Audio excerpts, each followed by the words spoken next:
Halo sobat semua, jumpa lagi dengan Denbagose Channel. Bagaimana kabar sobat semua? Sebelum kita mulai cerita ini, ayo silakan subscribe, like, komen, share dan nyalakan loncengnya untuk mendapatkan notifikasi terbaru ketika Mimin upload videonya. Bab 1166, siapa yang pukul orang? Thomaskin masuk dan melihat Imelda Y dan yang lainnya berdebat dengan beberapa orang di dalam. Saat ini, Imelda Y memiliki bekas merah dan bengkak di wajahnya, dan dia seharusnya ditampar. Melihat adegan ini, Thomaskin sangat marah. Cari mati. Kak Thomas sudah datang. Imelda Y tersenyum dan bergegas menemui Thomaskin dan berkata, Kak Thomas, orang-orang ini datang untuk mencari masalah, tuntutan medis. Thomaskin mengerutkan kening, tuntutan medis. Lucu, kenapa tidak pergi ke rumah sakit untuk menuntut, tetapi datang ke klinik kecil mereka untuk menuntut.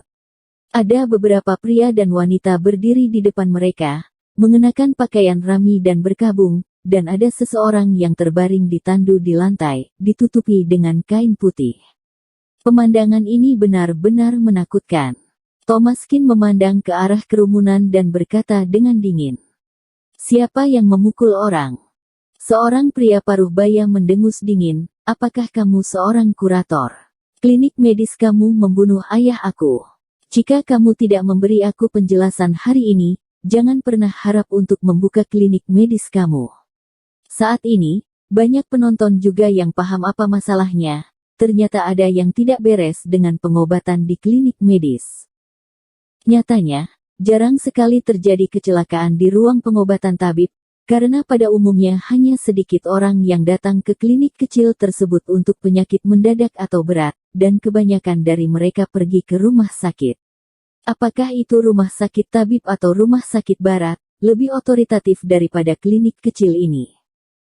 Hanya saja pusat medis Suan di Jalan Tabib ini begitu terkenal, beberapa orang tahu bahwa balai pengobatan ini dibuka oleh Dr. Kin, sehingga banyak orang yang datang ke sini khususnya, dan akan ditemui beberapa penyakit yang tidak bisa disembuhkan. Itulah mengapa ini terjadi. Thomaskin menatap pria paruh baya itu dan berkata dengan dingin, siapa yang memukul orang? Pria paruh baya bernama Jamie Hu sedikit terkejut saat mendengar kata-kata Thomaskin, lalu melanjutkan. Memukul orang adalah masalah sepele. Tapi sekarang hidup adalah urusan langit, ayahku sudah mati. Kamu harus memberiku penjelasan sekarang. Para penonton pun mengangguk. Tentu saja di antara penonton ada yang bertetangga dengan mereka. Sebagai dokter, melihat pemandangan ini memang sedikit tidak nyaman di hati. Jika terjadi pada mereka, mereka juga akan sangat panik. Kadang butuh keberuntungan untuk menjadi seorang dokter. Misalnya beberapa pasien sudah sekarat dan tidak ada yang bisa menyembuhkannya, tapi jatuh di tangan kamu dan tetap harus merawatnya. Setelah pengobatan selesai tidak ada hasil, pasien meninggal dunia karena sakit, dan pihak keluarga secara alami menyalahkan dokter. Situasi sebenarnya adalah tidak peduli siapa yang merawat pasien ini, hasilnya mungkin sama. Jadi siapapun yang meninggal di rumah sakit adalah nasib buruk. Dr. Kin ini tidak pernah muncul masalah gawat seperti ini. Semua orang sangat mengagumi keterampilan medisnya. Tanpa diduga, kejadian ini terjadi. Tidak tahu bagaimana Dr. Kin akan menghadapinya. Di bawah tatapan semua orang, Thomaskin menatap Jamie Hu dan berkata dengan dingin. Aku akan bertanya Iyagi, siapa yang melakukannya? Jamie Hu tertegun sejenak. Tapi dia tidak menyangka Thomaskin masih bergumul dengan masalah ini. Apakah penting siapa yang menamparkan? Apa kamu tidak tahu bahwa hidup adalah masalah hidup? Sebelum dia selesai berbicara, Thomaskin tiba-tiba melangkah maju dan menamparnya. Jepret. Wajah Jamie Hu tiba-tiba membengkak. Thomaskin tidak menunjukkan belas kasihan kali ini. Sudut mulut Jamie Hu penuh dengan darah. Kata Thomaskin dingin. Kamu yang melakukannya, kan? Jamie Hu mengertakkan gigi, wajahnya geram. Memang kenapa jika aku yang pukul? Kalian membunuh ayahku, dan masih sok benar. Kami bertarung denganmu. Setelah itu, beberapa pria akan mulai memukul. Denny Zeng tiba-tiba maju dengan tongkat dan berkata dengan dingin. Ingin berkelahi. Pusat medis. Suan aku akan Denny sampai akhir. Denny Zeng benar-benar preman, dan tembakannya langsung menenangkan banyak orang. Meski lawannya ramai, mereka tidak berani melakukannya dengan mudah. Bagaimanapun, aura Denny Zeng begitu kuat sehingga kebanyakan orang akan ketakutan ketika melihatnya. Jamie Hu menutupi wajahnya dan mengertakkan gigi. Klinik medismu benar-benar menindas orang, mengobati ayahku sampai mati. Apa kalian masih bicara logika? Snowy Ye dengan cepat meraih lengan Thomas Kin dan berkata. Kak Thomas, jangan lakukan itu salah kita. Pasien ini meninggal karena kita. Aku semua salahku.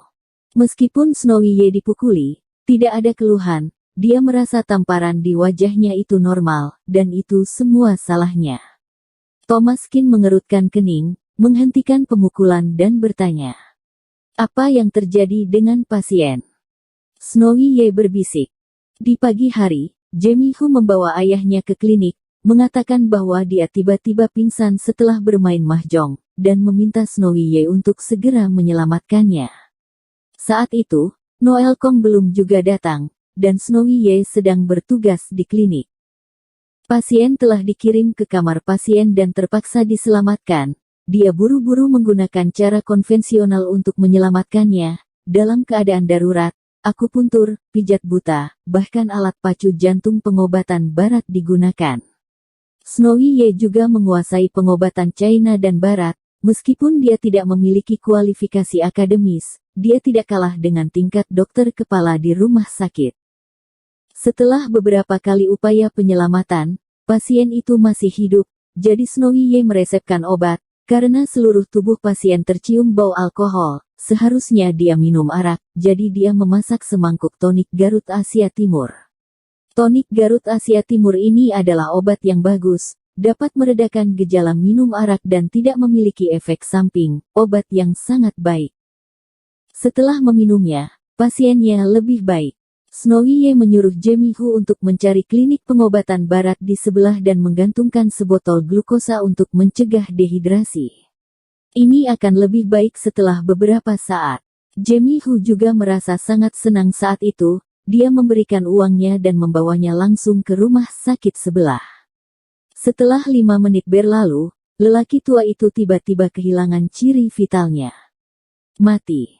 Itu sebabnya Jamie Hu bergegas datang dan meminta penjelasan Snowy Ye, dan dengan tergesa-gesa, dia menamparnya. Thomas Kin mengerutkan kening saat mendengar ini. Bagaimana bisa tiba-tiba mati? Thomas Kin sedikit bingung, seharusnya tidak demikian, Imelda Ye sudah lama bersamanya, penyakit seperti ini seharusnya tidak menjadi masalah. Saat ini, seorang pria paruh baya dengan jas putih tiba-tiba berdiri. Dr. Kin, kamu tidak bisa menyalahkan aku untuk ini. Pasien dikirim kepada aku selama total 3-5 menit. Aku membuka botol glukosa dan dia kehabisan napas segera setelah aku memakaikannya. Tidak ada hubungannya dengan aku dalam keseluruhan proses. Pria berjubah putih ini adalah tetangga mereka, seorang dokter pengobatan barat.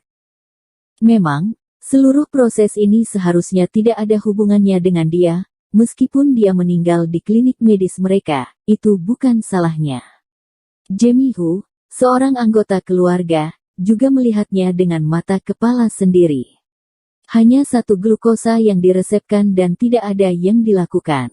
Begitu glukosa dipakai, orangnya meninggal. Thomas Kin mengangguk, sesuatu telah terjadi, jangan saling mengabaikan tanggung jawab. Mari cari tahu alasannya dulu. Thomas Kin tidak pernah mengabaikan tanggung jawab, dan tidak mau repot-repot mengabaikan tanggung jawab. Jika itu salah mereka, maka dia akan menanggung akibatnya. Thomas Kin datang ke depan tubuh pasien, menarik kain putih itu, memeriksa kelopak mata dan lapisan lidah, dan mengerutkan kening. Sudah berapa lama? Kali ini Noel Kong berkata, Dr. Kin, dari saat aku meneleponmu sampai sekarang, kira-kira 10 menit. Thomas Kin mengerutkan kening, 10 menit, Masih bisa diselamatkan, ambil jarumnya.